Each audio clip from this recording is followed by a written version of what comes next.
You know that feeling when you look up at a truly dark night sky just packed with stars and you feel this sense of wonder, but also maybe a little bit of unease? Well, we're going to dive right into a question that comes from that exact feeling, a cosmic puzzle that's born from all that vastness and a silence that is, let's be honest, kind of creepy. And it all starts with this. A simple, almost off-the-cuff question asked by the brilliant physicist Enrico Fermi way back in 1950. He was at lunch with his colleagues, and he wasn't asking where they were. He was asking, where are all the aliens? And this is why his question is so incredibly powerful. That's a conservative estimate for the number of stars just in our own Milky Way galaxy, 200 billion. A lot of those stars are billions of years older than our own sun, which should have been more than enough time for somebody somewhere to get a head start. And boom, right there, you have it. That's the core conflict. On one hand, you have the sheer numbers, the statistics that scream the universe should be absolutely teeming with civilizations.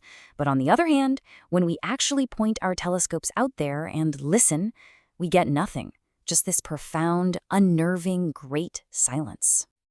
So, this massive contradiction is what we call the Fermi Paradox. The math says the universe should be a noisy, crowded party. The reality is that it's completely silent, and the billion-dollar question is, why? To really wrap our heads around the paradox, we've got to first appreciate just how strong the argument for a populated galaxy really is. It's all about playing a game of cosmic probabilities. And the main tool we use for this numbers game is something called the Drake equation. Now, it's not really about getting one single perfect answer. Think of it more as a brilliant way to take this gigantic, overwhelming question, are we alone, and break it down into smaller, more bite-sized problems. Just look at how our understanding has changed since 1961. Back then, we were just guessing that maybe half of all stars had planets. Now, thanks to incredible missions like Kepler, we know that planets are everywhere. It's basically 100%. Planets aren't the exception, they're the rule. But then, look at that last variable, the lifetime of a civilization. It's just as much of a wild guess today as it was back then. We've basically only solved the first half of the puzzle. And here's the real kicker. All our amazing discoveries, confirming that there are billions, maybe trillions of habitable planets out there, they haven't solved the paradox. They've actually made it so much worse. The silence is now louder than ever. It means the answer probably isn't a simple astronomical one anymore. It's hiding somewhere deeper, in the messy realms of biology or maybe even sociology. Okay, so let's start digging into the possible solutions. Our first big category of theories is built around a simple, and maybe lonely, idea. That we're rare. That we are, for all practical purposes, alone in the galaxy. And that brings us to the concept of the Great Filter. The idea here is that somewhere along that long, long road from primordial ooze to a galaxy-hopping civilization, there's at least one step that is so ridiculously hard to take that almost nobody ever makes it through. So the huge question is, where is this filter? Was it the very beginning, the leap from non-life to life? Was it the jump to complex cells like ours? Or, and this is the scary one, is it something that's still waiting for us in our future?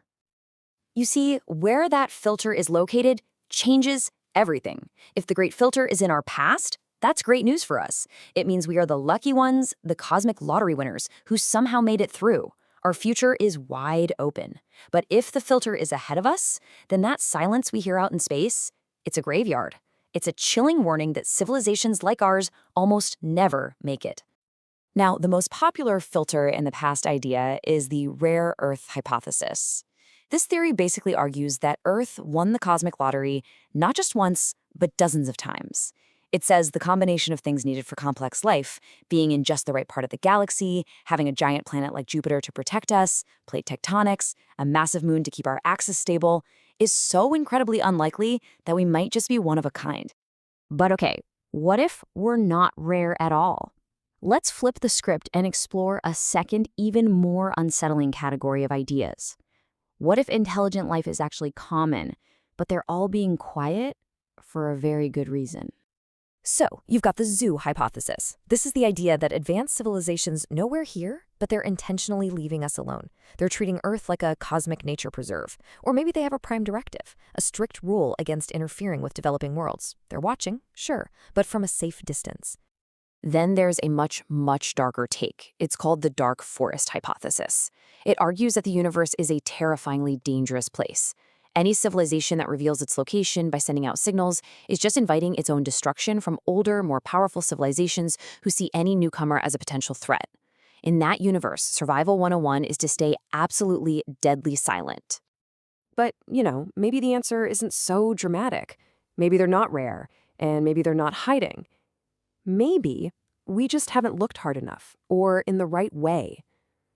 As the pioneering SETI astronomer Jill Tarter famously said, our search is like looking for a needle in a cosmic haystack. And to really put the scale of that haystack into perspective, try this. All of our searching for alien signals, everything we've done so far, is equivalent to scooping a single glass of water out of all of Earth's oceans. If you didn't find a fish in that one glass, would you conclude the oceans are empty? Of course not. And that's pretty much where we are right now. Because at the end of the day, finding the answer to this paradox isn't just some fun academic game. It forces us to look in the mirror and ask some really fundamental questions about who we are and where we're going as a species. It really boils down to two staggering possibilities. If we really are alone, then all of this, consciousness, art, science, it's all on us. We hold a truly cosmic responsibility to not screw it up. But if we're not alone, then their silence might be a dire warning about the dangers that lie ahead for any young, noisy species that's just starting to shout into the jungle, a species just like us. So, I'll leave you with this final, powerful thought. When we look out into that silent cosmos, what are we really seeing? Is it an empty stage, a universe just waiting for us to fill it? Or is it a graveyard, a chilling warning of a final filter that we have yet to face? The answer, whatever it is, will define our place in the universe.